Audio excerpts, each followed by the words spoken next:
Nathanael Cornelius Robinson, atau yang biasa akrab disapa Nate Robinson, lahir di Seattle, Washington, pada tanggal 31 Mei 1984. Robinson berasal dari orang tua yang mencintai olahraga. Ayahnya, Jackie Robinson, merupakan seorang atlet NFL yang pernah bermain di tahun 1980-an. Nate Robinson merupakan penggemar olahraga semenjak kecil. Ia mencintai berbagai jenis olahraga, khususnya football dan basket. Saat SMA, Nate pernah bersekolah di dua tempat, yaitu Rainier Beach dan James Logan. Meski begitu, Nate menghabiskan sebagian besar waktu SMA-nya di Rainier Beach. Ia bersekolah selama 3 tahun di sana. Nate merupakan pemain yang amat bagus di SMA. Di musim seniornya, Nate yang mencatatkan rataan 18 poin, 7 rebound, dan 7 assist, berhasil membawa sekolahnya meraih gelar juara negara bagian. Tak hanya meraih gelar juara, Nate juga mendapatkan gelar pemain terbaik saat itu. Ia saat itu mendapat penghargaan pemain SMA terbaik di negara bagian Washington. Oh ya, selain bermain basket, Nate juga menghabiskan masa SMA-nya ini dengan bermain football. Nate juga bermain dengan cukup bagus dalam football. Meski begitu, Nate lebih dikenal akan skill bola basketnya. Usai lulus SMA, pada tahun 2002, Nate pun berkuliah di University of Washington. Ada yang menarik di masa-masa awalnya di Washington ini. Di awal masa kuliahnya, Nate bermain 2 jenis olahraga, yaitu football dan basket. Ya, ini mungkin adalah hal yang biasa di level SMA, tapi di level kuliah, ini adalah hal yang sangat luar biasa. Nate tak hanya sekedar masuk roster di 2 cabang olahraga tersebut. Nate merupakan pemain yang mampu memberikan kontribusi besar baik di football maupun basket. Di masa awalnya ini, Nate sudah menunjukkan atletisme yang luar biasa. Keatletisannya ini ia gunakan dengan baik di 2 cabur yang ia jalani. Di football, ia mampu berlari kencang dan merebut bola dengan mudah. Sementara di basket, ia mampu menggunakan atletismenya untuk melakukan dunk keras. Nate sendiri mengaku merasa senang bisa bermain bagus di 2 cabur yang berbeda. Meski begitu, ia juga berkata bahwa ia mungkin akan memilih untuk fokus ke 1 cabang saja. Ia berkata ia membiarkan Tuhan memilihkannya jalan yang terbaik. Benar saja, Nate tidak lagi bermain 2 cabang olahraga. Di musim keduanya, Nate pun fokus penuh ke 1 cabang olahraga saja, yaitu basket. Nate tampil gemilang di musim basket keduanya ini. Saat itu, Nate yang bermain pada 31 pertandingan, berhasil memimpin Washington dalam urusan poin dan steals. Selain tampil bagus, Nate juga berhasil memimpin timnya meraih 19 kemenangan saat itu, membuat mereka lolos ke turnamen NCAA. Nate tampil sangat bagus di turnamen NCAA. Pada game pertama, Nate yang dimainkan selama 32 menit berhasil mencetak 27 poin, 4 rebound, dan 2 assist. Sayangnya, performa apik Nate rupanya belum cukup untuk membawa kampusnya lolos ke babak selanjutnya. Washington saat itu harus tersingkir di babak pertama, usai kalah dari Alabama dengan skor 102-100. Pada off-season 2004, berita bahagia pun datang untuk Nate Robinson. Saat itu, anak pertama Nate lahir di dunia. Nate dan istrinya pun saat itu menamai anak mereka dengan nama Nahmier. Nahmier merupakan gabungan dari nama sang ayah, Nate, dan nama pemain kuliahan terbaik saat itu, Jameer Nelson. Nate berharap supaya suatu saat anaknya dapat menjadi pemain bintang hebat seperti dirinya dan Jameer. Beberapa bulan setelah anaknya lahir, Nate pun lanjut bermain di musim kuliah ketiganya, yaitu musim 2004-2005. Musim 2004-2005 ini merupakan musim terbaik Nate di sepanjang karir kuliahnya. Nate makin handal dalam mencetak poin dan assist. Nate juga tetap sukses mempertahankan atletisme gilanya di dalam pertandingan. Sama seperti musim sebelumnya, di musim kuliah ketiganya ini, Nate dan kawan-kawan pun kembali berhasil menembus NCAA turnamen. Nate tampil bagus di turnamen NCAA ini. Sebagai seorang starting point guard, Nate berhasil memberikan kontribusi besar dalam poin dan assist. Pertandingan terbaiknya Nate di turnamen tahun 2005 ini adalah pada game kedua, tepatnya saat Washington berhadapan dengan Pacific. Saat itu, Nate yang bermain selama 30 menit tampil amat bagus dengan 23 poin, 7 rebound, dan 3 assist. Tak hanya tampil bagus, Nate juga berhasil membawa timnya meraih kemenangan. Dan dengan kemenangan ini, Nate pun berhasil membawa timnya ke babak 16 besar. Sayangnya, penampilan bagus Nate seperti saat melawan Pacific tidak bisa ia tunjukkan di babak 16 besar. Di pertandingan melawan Louisville, Nate dijaga mati-matian sehingga ia pun bermain dengan buruk. Nate sendiri saat itu hanya bisa mencetak 8 poin dengan field goal percentage yang amat buruk.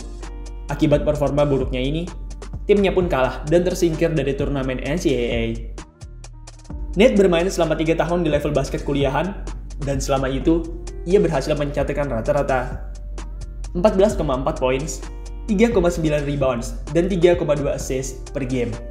Sepanjang karir kuliahnya, ia pernah mendapat beberapa penghargaan, mulai dari Pac-12 All-Freshman, 2-time All-Pac-12, serta 2-time All-Pac-12 tourney. Usai 3 tahun berkuliah, Nate pun memutuskan untuk mengikuti draft NBA. Nate memang memiliki badan yang pendek. Meski begitu, Nate memiliki badan yang kuat serta atletisme yang luar biasa. Akhirnya, pada draft tahun 2005, Nate Robinson pun terpilih di urutan ke-21 oleh Phoenix Suns. Baru saja di draft oleh Suns pun kemudian langsung men-trade Nate. Saat itu, Nate Robinson dan Quentin Richardson di-trade ke New York Knicks dengan Kurt Thomas dan Dejan Thompson. Nate menghabiskan sebagian besar musim pertamanya ini sebagai pemain cadangan. Nate tampil dengan bagus sebagai seorang rookie cadangan. Selama berada di lapangan, Nate berhasil memberikan kontribusi yang solid, terutama dalam hal poin. Pada 26 November 2005, momen besar terjadi kepada Nate Robinson. Saat itu, Nate dipertemukan dengan salah satu pemain idolanya, yaitu Allen Iverson. Nate tampil luar biasa di pertandingan melawan Iverson tersebut. Ia bahkan berhasil menghancurkan Iverson saat itu lewat tembakan 3 points kemenangannya. Nate sendiri mengakhiri pertandingan tersebut dengan 17 poin, 6 rebound, dan 2 steals. Timnya menang 3 poin, usai ia berhasil menceploskan game-winning buzzer beater-nya. Pada All-Star Weekend 2006, Nate pun terpilih sebagai peserta Slam Dunk Contest. Dengan tinggi 175 cm, Nate merupakan salah satu peserta dunk contest terpendek di sepanjang sejarah. Meski jauh lebih pendek dari lawan-lawannya, tapi Nate rupanya malah menjadi pemain dengan dunk terbaik di sana. Salah satu dunknya yang paling ikonik adalah pada dunk keempatnya. Saat itu, Nate sukses melompati sang juara dunk contest terpendek sepanjang masa, Spud Webb. Di babak akhir, Nate pun lagi-lagi melakukan sebuah dunk keren. Saat itu, ia melakukan alley-oop dunk dari jarak jauh. Nate sendiri mendapat skor 47 dari dunk terakhirnya tersebut. Dan dengan nilai sebesar itu, ia pun saat itu berhasil menjadi juara Slam Dunk Contest 2006. Oh ya, pada musim rookie-nya ini, Nate juga sempat terlibat masalah dengan 2 rekan setimnya. Masalah ini begitu buruk, sampai-sampai pelatih Nate saat itu berniat untuk memindahkan Nate ke D-League. Untungnya, Nate tidak jadi dipindahkan ke D-League. Sebagai gantinya, Nate pun mendapat hukuman dari sang pelatih tidak boleh bermain pada 10 pertandingan. Nate total bermain pada 72 pertandingan di musim pertamanya ini, dan selama itu, ia berhasil mencatatkan rata-rata 9,3 points, 2,3 rebound, dan 2 assist per game. Usai bermain bagus di musim pertamanya, Nate pun lanjut bermain di musim keduanya, yaitu musim 2006-2007. Nate tidak mengalami banyak perkembangan di musim keduanya ini. Rataannya terlihat mirip.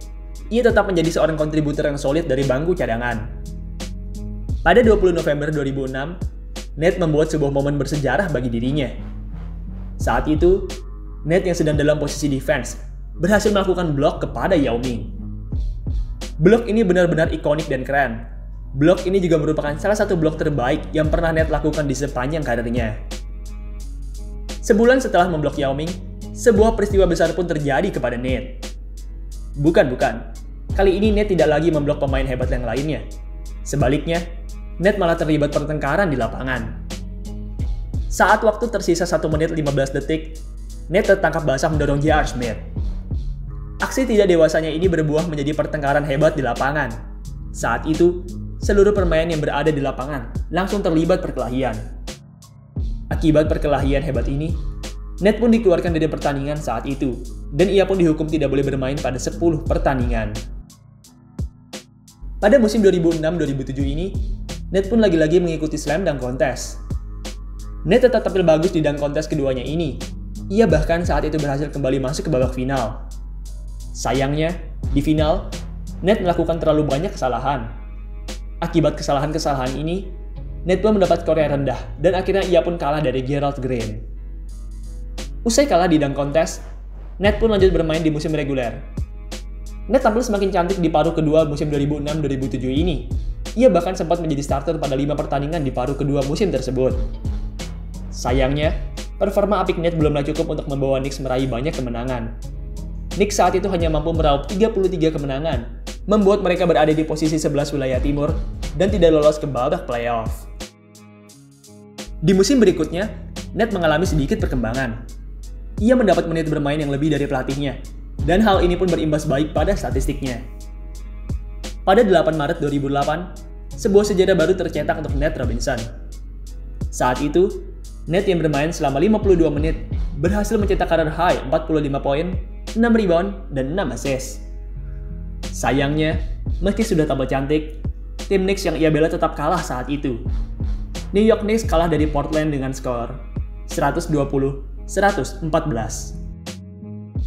Nate Robinson total bermain pada 72 pertandingan di musim ketiganya ini, dan selama itu, ia berhasil mencatatkan rata-rata 12,7 points, 3,1 rebound, dan 2,9 assist per game.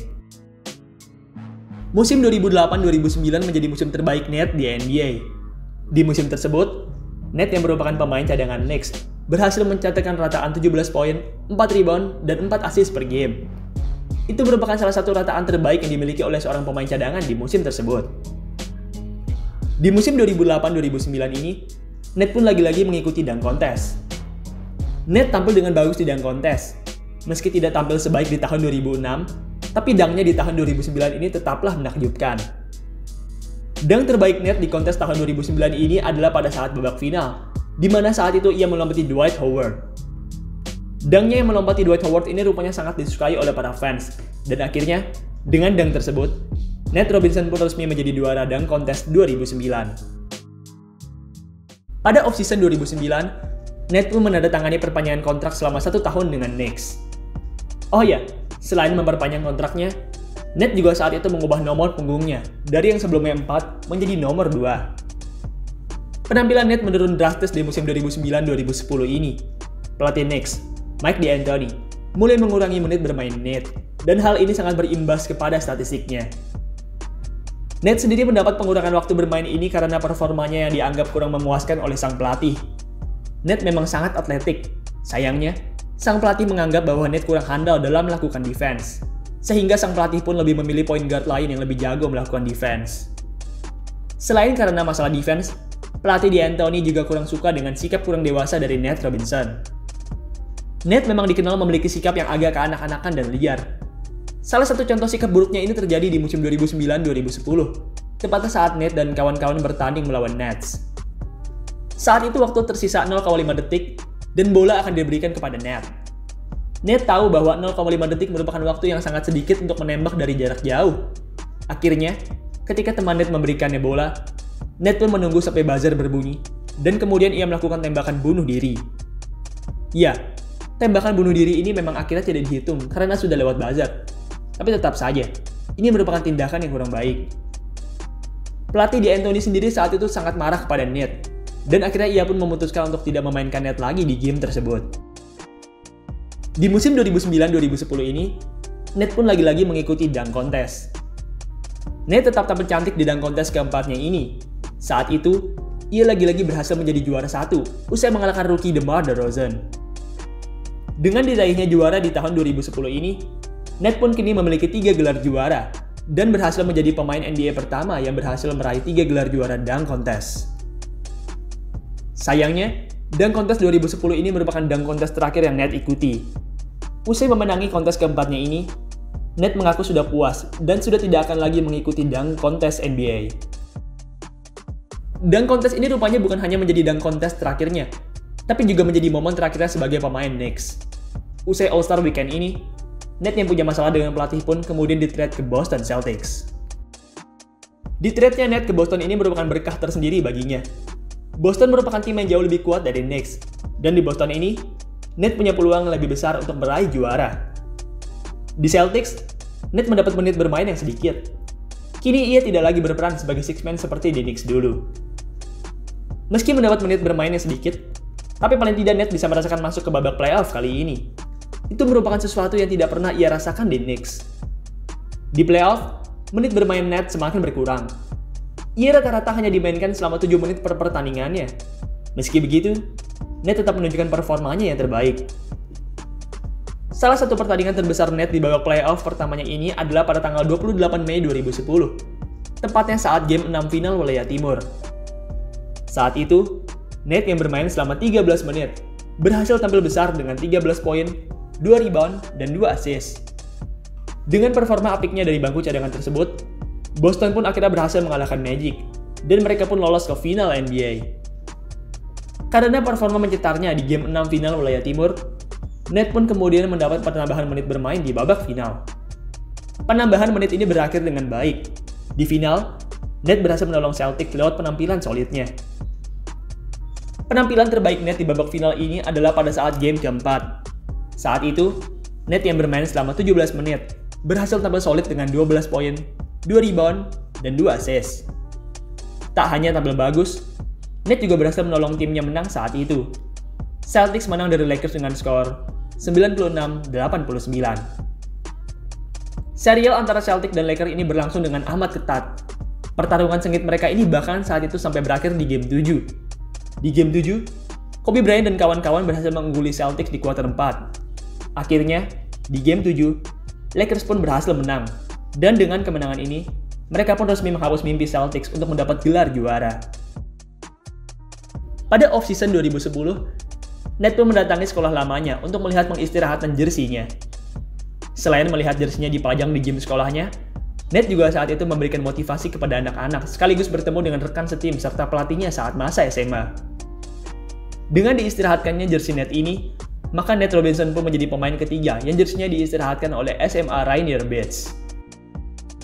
Usai jersinya diistirahatkan, Nets pun lanjut bermain di musim keduanya bersama Celtics, yaitu musim 2010-2011. Nets mengalami peningkatan peran di musim Celtics keduanya ini. Performa Nets yang bagus di babak playoff musim lalu merupakan penyebab kuat dari peningkatan peran ini. Oh ya, di musim 2010-11 ini, Nets juga punya suatu momen ikonik yang akan selalu diingat oleh para fans Celtics. Saat itu Paul Pierce berhasil melakukan tembakan kemenangan melawan Knicks. Karena senang bukan main, Nate Robinson pun kemudian melompat-lompat kegirangan ke Paul Pierce. Lucunya, lompatan Nate tersebut gagal menggapai badan Pierce, dan ia pun akhirnya harus terjatuh dengan keras ke lantai. Untungnya, Nate tidak mengalami cedera apapun setelah terjatuh tersebut, dan bisa lanjut bermain di pertandingan-pertandingan selanjutnya. Nate Robinson mempunyai musim yang menyenangkan di 2010-2011. Sayangnya, waktu-waktunya bersama Celtics tidak berjalan panjang di musim tersebut. Pada Februari 2011, Celtics pun men-trade Nate Robinson ke Oklahoma City Thunder. Celtics sebenarnya tidak bermaksud ingin men-trade Nate. Mereka sebenarnya hanya ingin men-trade Kendrick Perkins. Namun saat itu Thunder juga menginginkan adanya pemain tambahan, sehingga Nate Robinson pun juga ikut di-trade sebagai pemain tambahan. Nate benar-benar jarang dimainkan di Thunder.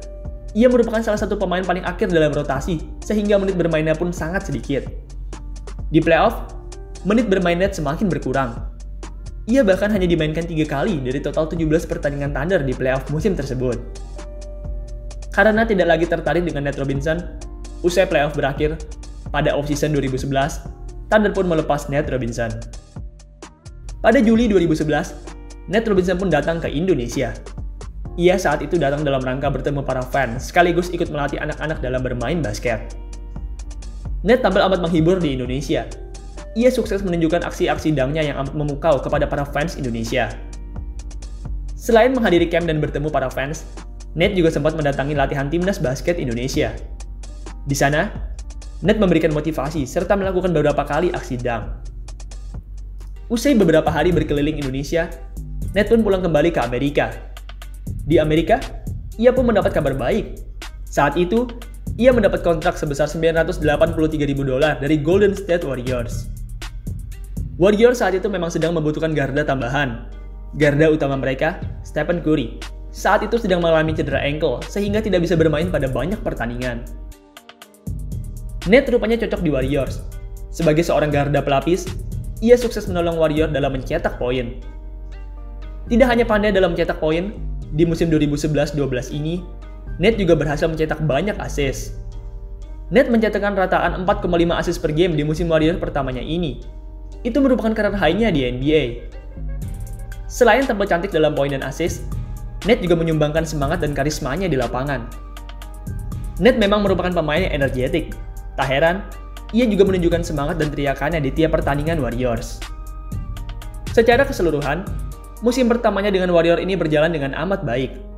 Ned berhasil kembali menemukan pelatih yang mencintainya, dan ia mampu kembali bermain dengan bagus.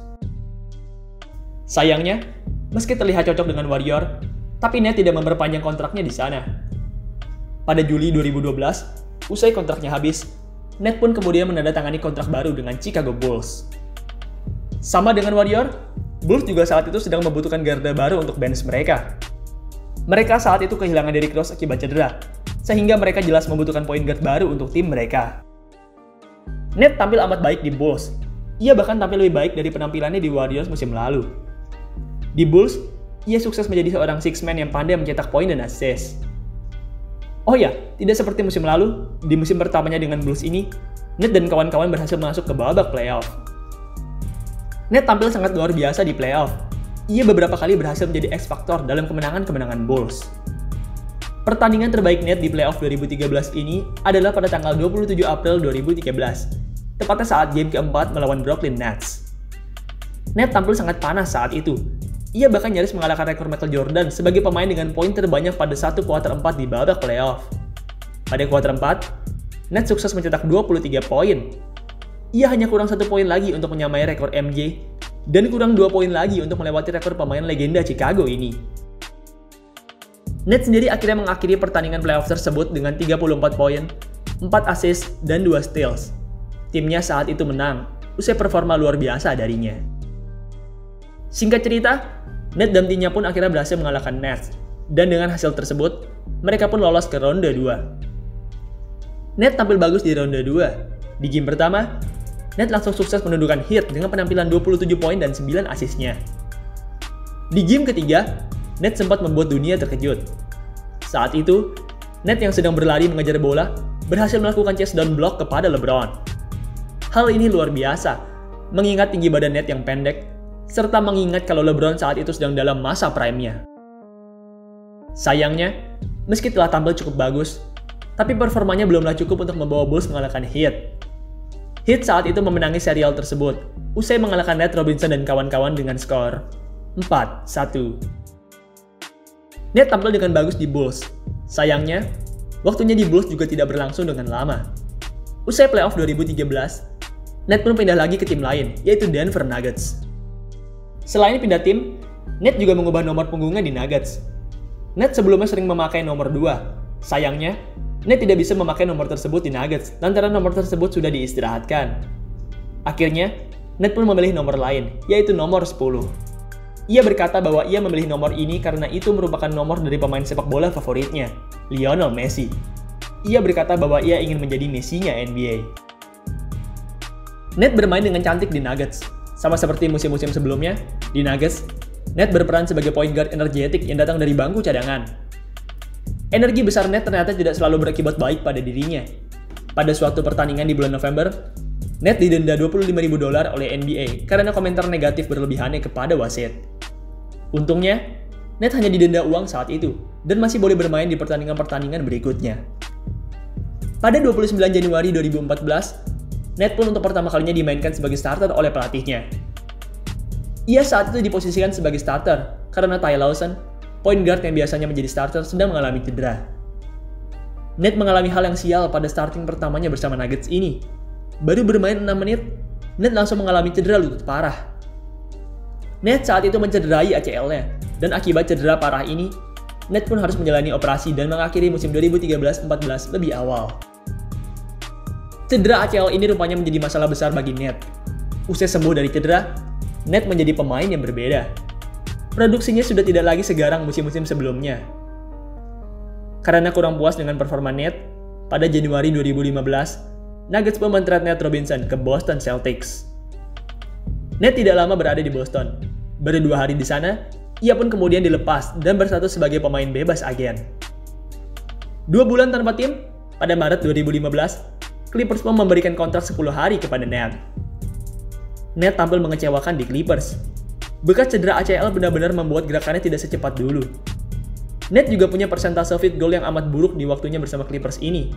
Ia hanya mampu mencatatkan 33% field goals. Itu merupakan angka yang cukup rendah. Akhirnya, karena performanya yang kurang bagus, usai kontrak 10 harinya habis, Clippers pun memutuskan untuk melepas kerjasamanya dengan Nets. Nets mengakhiri musim 2014-15 ini dengan 5,7 poin, 1,2 rebound, dan 2,3 assist per game. Rataan ini merupakan salah satu rataan terburuknya selama ia bermain di NBA. Pada offseason 2015, Nets pun menandatangani kontrak dengan tim baru, yaitu New Orleans Pelicans. Pelicans saat itu sedang kekurangan banyak pemain akibat cedera. Oleh sebab itu, mereka berani mengontrak Nets. Sayangnya, Nets tidak bermain lama di sana. Baru bermain pada 2 pertandingan, Nets langsung dilepas oleh Pelicans. Dilepasnya Nets oleh Pelicans ini membuat terkejut banyak orang. Bagaimana tidak? Nets baru bermain 2 kali dengan menit yang sedikit. Ia belum menunjukkan kemampuannya yang sebenarnya.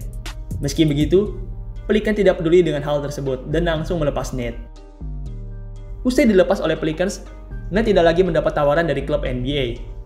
Akhirnya, karena tidak mendapat tawaran, Nets pun kemudian bergabung dengan Hapoel Tel Aviv, yaitu sebuah klub yang berlaga di Liga Israel. Nets tampil amat memukau di Israel. Saat itu, Nets yang mencatatkan 16 poin dan 3 assist berhasil membawa timnya masuk ke babak playoff.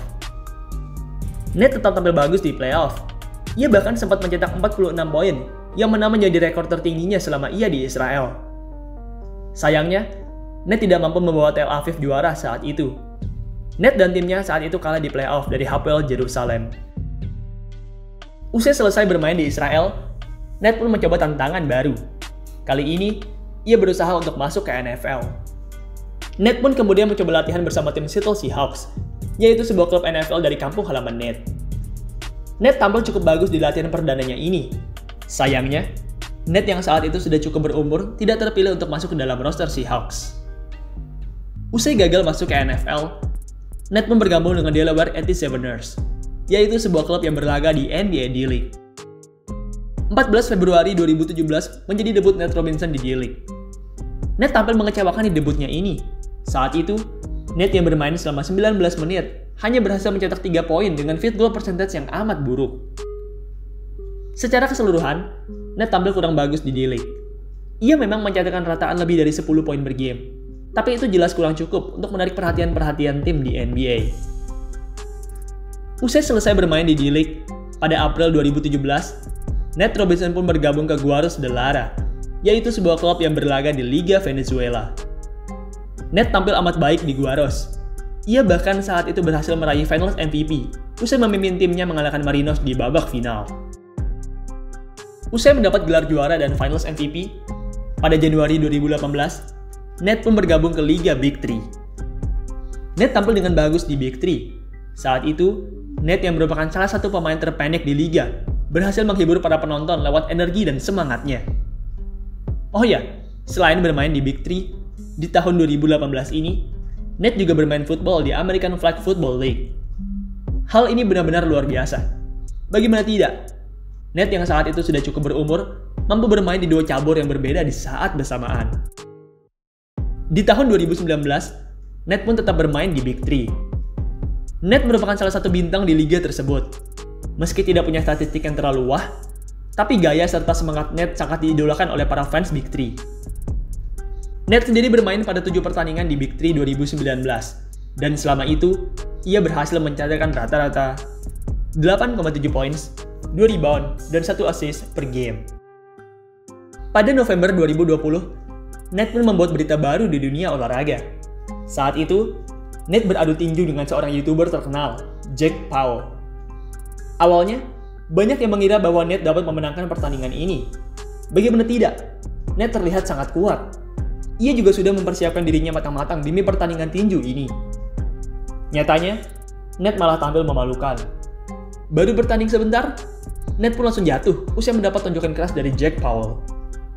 Akibat kekalahan memalukan ini, Nate pun diejek oleh netizen serta teman-temannya di media sosial.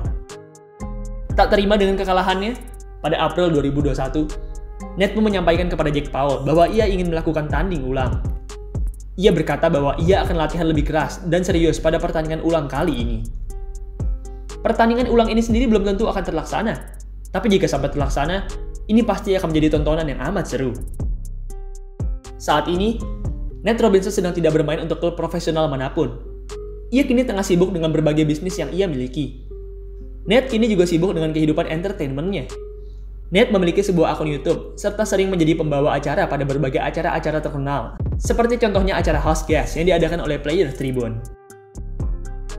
Baiklah, itulah tadi Nate Robinson, seorang pemain pendek yang berhasil 3 kali menjuarai dunk kontes NBA. Tubuhnya memang pendek dibanding pemain lain, tapi hati dan energinya jauh lebih besar daripada pemain yang lain. Oleh sebab itu, ia bisa sukses pada berbagai hal yang ia jalani. Baiklah, sekian video pada hari ini. Terima kasih buat kalian yang sudah menonton. Dan sampai jumpa di video selanjutnya.